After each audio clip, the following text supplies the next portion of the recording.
What they are proposing here is that breaking Facebook terms of services for gun stuff would be a crime.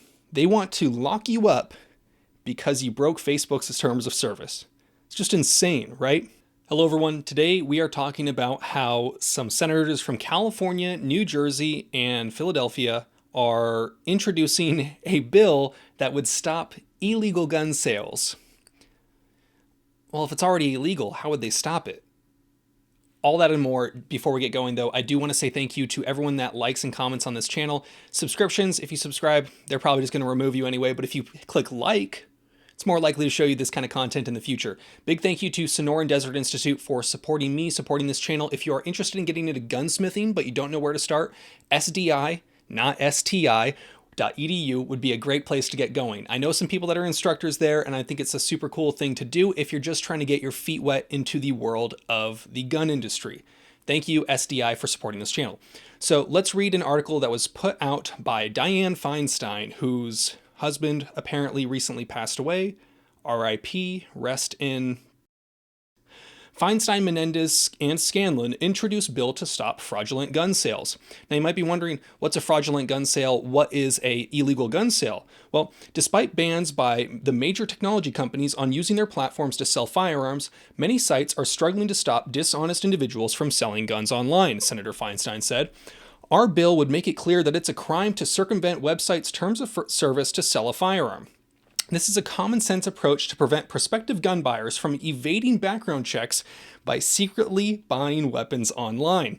Okay, let's be very clear. In many states, you can, as a private individual, sell a firearm directly to someone if you have no reason to believe that they are an illegal purchaser or a second-class citizen, if you will.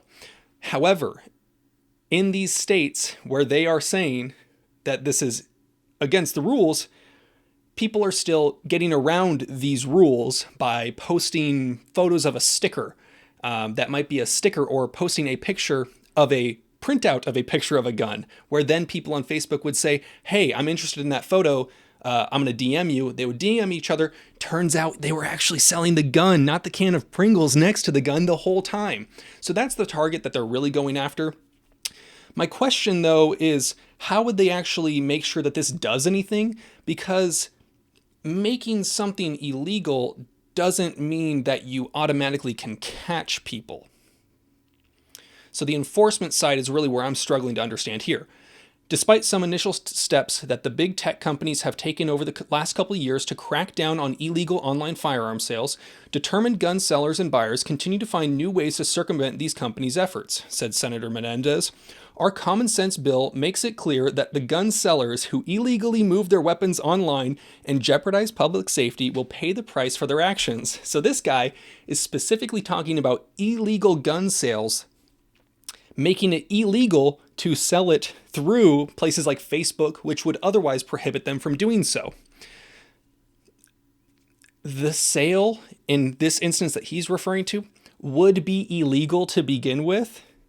So they're making it double super legal or illegal. So they would put you on double secret probation, if you will. Background checks works, and every single person who tries to buy a gun should have to pass a background check, said Representative Scanlon.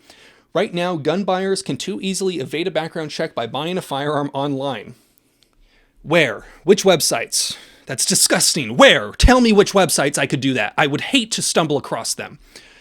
We need to crack down on deceptive practices that allow bad actors to circumvent rules designed to prevent the sale of guns and ammunition on tech platforms, with the Stopping the Fraudulent Sales of Firearms Act, SFSFA.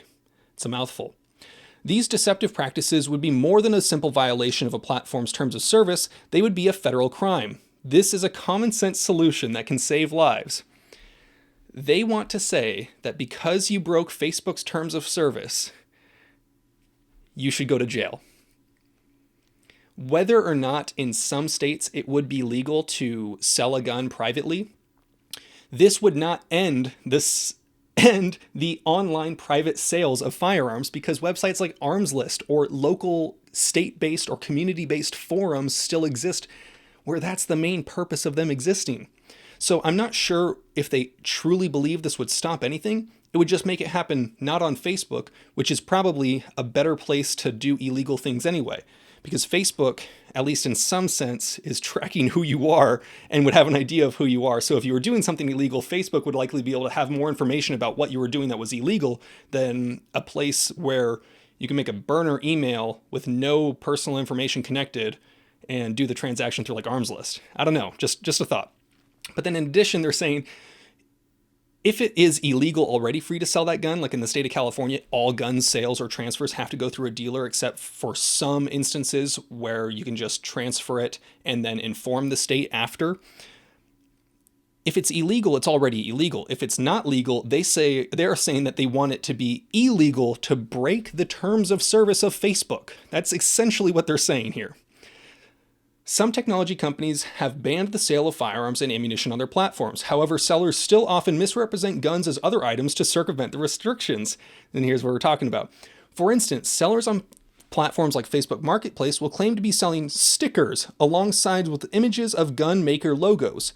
Sellers will ask interested parties to send them a private message where buyers learn the posting is actually for a gun sale and receive details and pricing. Facebook reported in 2020 that it had removed 1.3 million posts related to firearms between April and June from its platforms. So that's just saying related to firearms. That could be anything. That can literally just be like me posting a photo of one of my guns. That could get deleted on Facebook or Instagram, that sort of thing. So I'm not sure what exactly is included in this 1.3 million, but it seems like it's very all-encompassing for firearms in general. In the Senate, the bill is co-sponsored by Senators Blumenthal, Cory Booker, and the bill is in the House is co-sponsored by Representatives Henry C. Hank Johnson Jr., Madeline Dean, and Eleanor Holmes Norton. Jesus, names are just hard for me sometimes. You guys notice that? Right now, internet marketplaces are where people with dangerous histories go to buy guns from unscrupulous private sellers, said John Feinblatt, president of the Everytown for Gun Safety. Are you sure they're not just like going to their buddy down in the street? They're going under the bridge, doing actual weird, sketchy places? You're saying that Facebook is the preferred location for people to buy guns illegally. Far too often, tech companies are left playing whack-a-mole to stop illegal gun sales online, and it needs to stop once and for all, said Shannon Watts, founder of Moms Demand Action. I think she actually blocked me on Twitter, by the way. We appreciate Senators Feinstein, Menendez, Booker, and Blumenthal, and Congresswoman Scanlon for their work to stop illegal sales of firearms and fight for gun safety. Again, she's saying that they're already playing a game of whack-a-mole, right? If what they were doing in the first place was illegal, they would be able to get them regardless of whether or not it happened on Facebook or wherever it was. If it's truly illegal, it's already a crime. What they are proposing here is that breaking Facebook terms of services for gun stuff would be a crime. They want to lock you up because you broke Facebook's terms of service. It's just insane, right? Now, when it comes to things like this, we all know that this is feel-good legislation, but this is one of those kind of bills that realistically might be able to pass. Things like total blackouts of assault weapon bans, magazine bans, universal background checks, those are a lot harder to pass in a situation like this where the Senate isn't firmly controlled and there is the filibuster. It's a lot harder for them to get stuff through without some sort of supermajority. But things like this, I feel like can be worded in such a way where it's like, hey, we want to stop illegal gun sales. You know, that's literally like basically what the bill is called, right? So this is the kind of thing that I think could slip through. And it's probably one of the more dangerous bills as far as it is now, because it's all about them just moving the Overton window so that they can discuss more and more things in the future. It's never just been about one thing. It's always been about the complete total takeover. Just look at what Feinstein said back in the day about the 94 assault weapon ban. She wanted all guns off. She wanted all guns gone. And this is how they accomplished that. Step by step, little by little. Fortunately, right now we have a lot of court cases going on. Hopefully those are successful. Let me know what you guys think down below. You guys know the drill. Have fun, be safe, stay dangerous. Peace.